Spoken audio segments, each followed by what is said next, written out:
Good evening, ladies and gentlemen, and welcome to the 7 o'clock main news. In tonight's headlines, the representatives of Kuwaiti institutions in Expo Milan, Italy, highly admire the success of the opening of the Kuwait Pavilion in this international exhibition.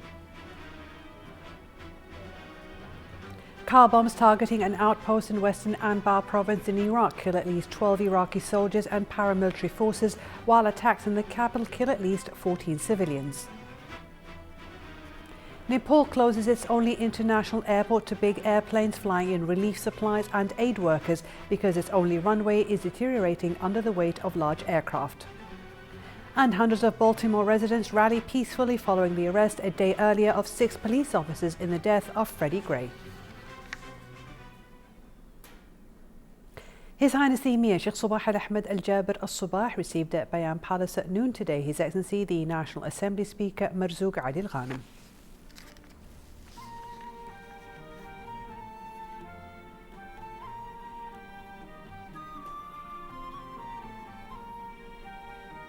His Highness the Emir also received at Bayan Palace today His Highness Sheikh Jaber Al-Mbarak Al-Hamad Al-Sabah, the Prime Minister.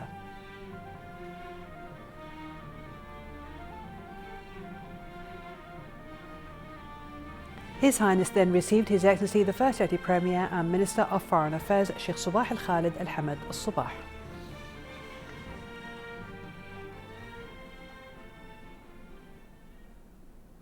His Highness the Emir Sheikh Sabah Al-Ahmed Al-Jaber Al-Sabah received at Bayan Palace at noon today His Excellency the Prime Minister of Canada Stephen Harper and his accompanying delegation on the occasion of his official visit to the country.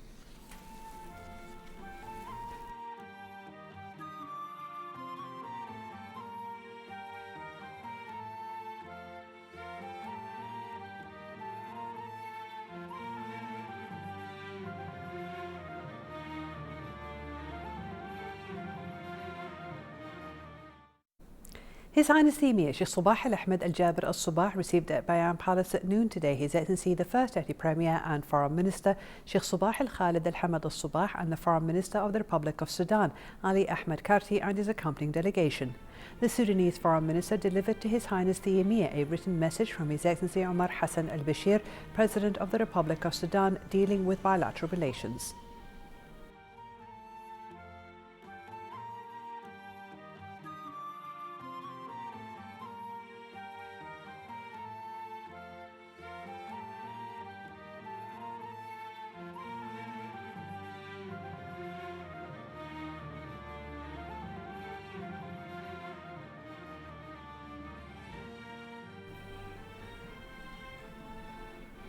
His Highness the Emir also received His Excellency the First Deputy Premier and Foreign Minister and the Minister of Foreign Affairs and International Cooperation in Libya, Mohammed Al-Hadi Al-Dairi, and his accompanying delegation.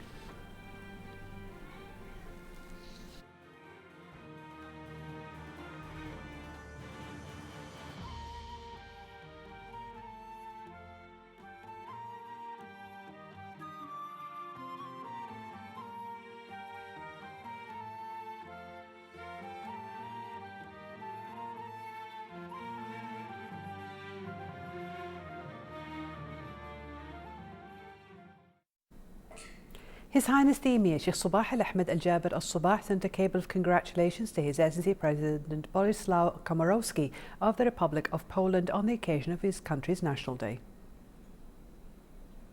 His Highness the Crown Prince Sheikh Nawaf Al-Ahmed Al-Jaber Al-Sabah sent a cable of congratulations to His Excellency President Borisław Komorowski of the Republic of Poland on the occasion of his country's National Day.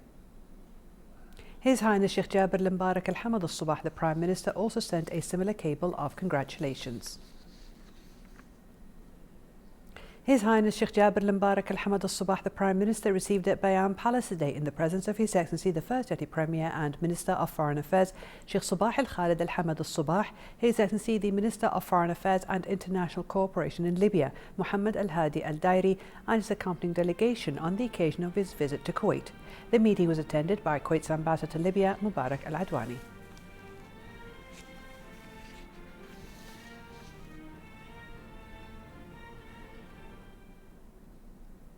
The First Deputy Premier and Foreign Minister Sheikh Sabah Al-Khalid Al-Hamad Al-Sabah asserted today Kuwait's solid support to the security and stability of Libya.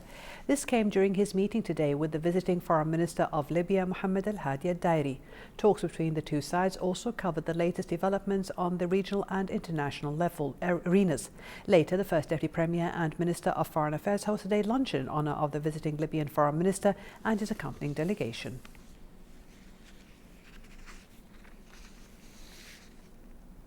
Representatives of Kuwaiti ministries and other governmental institutions who are taking part in Kuwait Pavilion in Expo 2015 Milan, Italy, said they were proud of the bright image of the pavilion, which was inaugurated by the Minister of Information and Minister of State for Youth Affairs as the representative of His Highness Sheikh Jabir Al-Mbarak Al-Hamad Al-Sabah, the Prime Minister.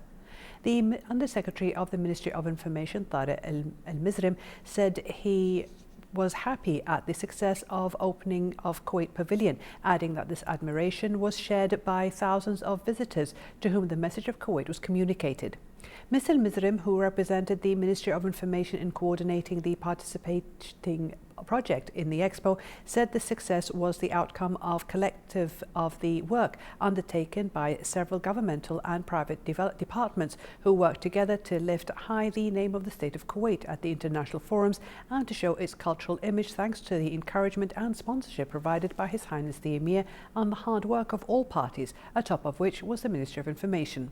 The Undersecretary of the Ministry of Public Works, Engineer Awatif Al-Ghnaim, said the contents of the stand reflected Kuwait's leadership in the quest of water resources for irrigation and agriculture as the country suffers from meagre water resources. The Undersecretary of the Ministry of Electricity and Water, Mohammed Boushehri, also referred to the ministry's efforts in coming up with the water idea in the pavilion, as water is the main factor in agricultural development and growing food resources, especially as the Expo carries the slogan of Feeding the World Energy for Life.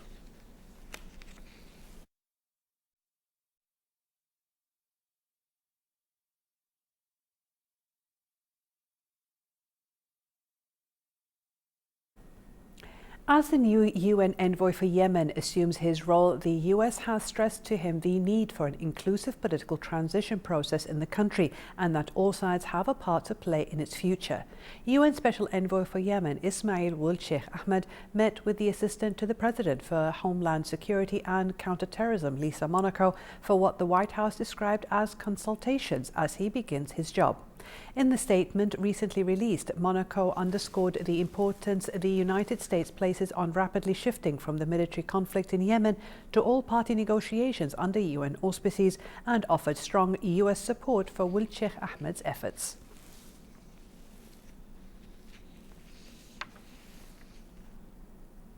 At least 12 Iraqi soldiers and paramilitary forces were killed yesterday by suicide car bombs targeting an outpost in western Anbar province, while attacks in the capital killed at least 14 civilians. The fighters were part of a campaign announced by the government last month to recapture parts of the heartland from the militants of ISIL, which has held the territory for the past year. The forces were targeted in a train station in Jarma on the road to ISIL's stronghold of Fallujah. The group didn't claim the attacks, but the tactic is one they often employ. In Baghdad, 2 car bombs went off yesterday near a restaurant and a gas station in the district of Karada Dakhil, killing 14 civilians and wounding more than 30 others. Suspected chlorine gas attacks by Syrian government helicopters injured about 40 people and killed a child in the country's northwest, a day after an international chemical weapons watchdog said it was ready to investigate a series of newly claimed attacks. Videos showed medics and residents rushing children to a hospital as they coughed, some gasping for air, in Sakarib, a city in Idlib province.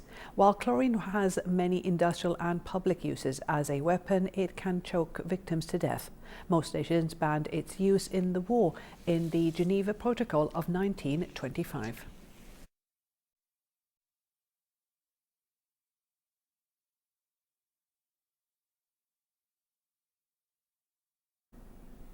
The Palestinian National Council convenes in Ramallah to draft a constitution for the State of Palestine. In its process towards statehood and international recognition, Palestine is drafting its new and modern constitution as part of its international obligations. A new committee by the Palestinian National Council was formed to draft the new laws. Fatma Abdel Karim has more in this report. In its process towards statehood and international recognition, Palestine is drafting its new and modern constitution as part of its international obligations. A new committee by the Palestine National Council is formed to draft the new law. شكلت لجنة لوضع الدستور. A committee has been formed to put the Palestinian constitution, and today at the end of our meeting we formed a committee to draft the constitution to start next Tuesday, to deliberate in broad terms, for example, which will be our political system. The Palestinian Authority is engaged in international recognition on several fronts, and one of the basics is the provision of a new constitution. Politically, this step is seen as essential in state building. Now, after the recognition of the United Nations of Palestine as a state, then some of our leaders felt that we have to have our constitution ready to fulfill our obligations as a future state to be. We have to have our institutions built. Among them is the constitution that guides our the philosophy of this system that we are building in our country. In the eyes of the international community, Palestine and the Arab League backing is fulfilling its international obligations towards the establishment of an independent Palestinian state. Palestine is now in a process to harmonize itself with its new legal duties as a new member of the international community, to further seek more recognition on the international level. Fatma Abdul Karim, State of Kuwait Television, Ramallah, Palestine. Nepal has been forced to close its only international airport to big airplanes flying in relief supplies and aid workers because its only runway is deteriorating under the weight of large aircraft. Officials said medium and small-sized jets will still be allowed to land. Pakistan has sent relief assistance to quake-affected Nepal, and the medical team of China International Search and Rescue set up medical centres since the third day they arrived in Kathmandu. These centres have received 3,500 visits for medical services and delivered medicine worth 136,000 yuan. The UN says the quake affected 8.1 million people, more than a quarter of Nepal's 28 million people. Hundreds of Baltimore residents rallied peacefully following the arrest a day earlier of 6 police officers in the death of Freddie Gray.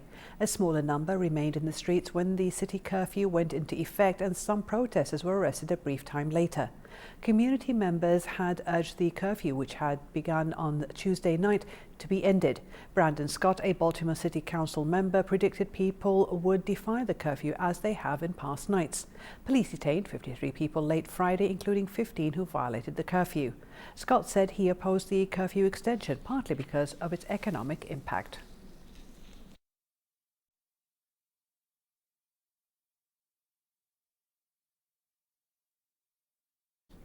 The Italian Coast Guard has said that nearly 3,700 migrants were rescued off Libya yesterday and early this morning.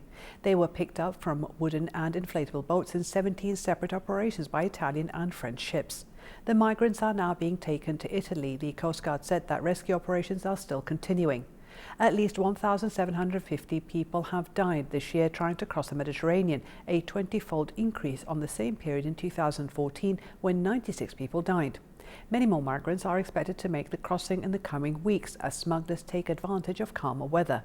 At an emergency meeting last month to discuss the crisis, European Union leaders said they would triple the funding for rescue operations run by the EU border agency Frontex and threatened to target smugglers' boats with military strikes.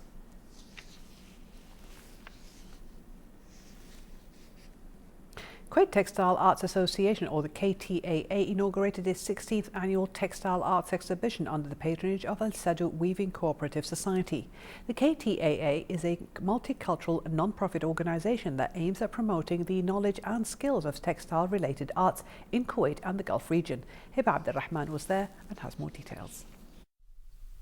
With the presence of Sheikh Altaf Salim Subah, the honorary president of the Sadu Association in Kuwait, the Kuwait Textile Arts Association, or KTAA, inaugurated its 16th annual Textile Arts Exhibition. The event started by honoring the participants and members of the association who took part in the exhibition, which included different categories. Then the official opening of the exhibition that was hosted by Abdulaziz Hussein Cultural Center in Mishrif area. Today is the 16th Annual Textile Arts Exhibition. This is the opening night, and it's the awards presentation.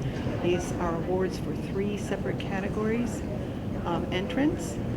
This includes weavers, who are Sedu weavers, both the expert and also the student. The second category is fiber arts, and fiber arts are several different areas. They include crocheting and knitting and embroidery, and they have beginners, they have different challenges, really very beautiful. And the third is quilting, and the quilters includes 25 different categories. We have over 150 entries and maybe about 50 to 60 participants. Tonight is our opening ceremonies for the textile exhibition. We're going to award the prizes, and then we're going to go downstairs and see all the gorgeous quilts and fiber arts then. The exhibition included many varied categories of textiles such as quilting, art quilts, bags and totes, beginners quilts, hot quilted, modern quilted, paper pieced, traditional pieced, 2-person pieced, 2-person quilts, rainbow stripes challenge, star challenge, 3-color challenge, Sedu weaving, as well as many other techniques. Since its inception in the year 1994, under the patronage of Sheikh Al-Sabah, the Kuwait Textiles Arts Association, or KTAA, helped in promoting the skills and the ideas of arts and fiber arts in Kuwait and the Gulf region. From Abdulaziz Hussein Cultural Center in Mishrif area, I am Abdurrahman reporting for English News. The Kuwait Stock Exchange ended today's trading on mixed boards as the KSX 15 lost 0.45 points, recording 1,059.28 points, and the weighted index gained 0.73 points, reaching 435.78 points. The price index gained 12.51 points, reaching 6,389.51 points.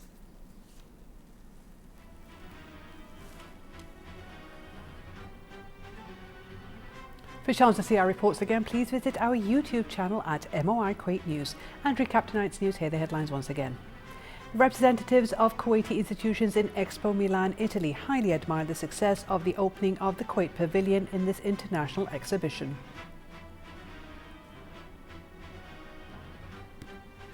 Car bombs targeting an outpost in western Anbar province in Iraq kill at least 12 Iraqi soldiers and paramilitary forces, while attacks in the capital kill at least 14 civilians.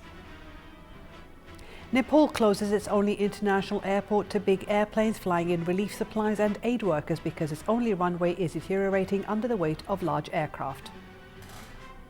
And hundreds of Baltimore residents rally peacefully following the arrest a day earlier of 6 police officers in the death of Freddie Gray. Thank you for joining us. Have a good evening.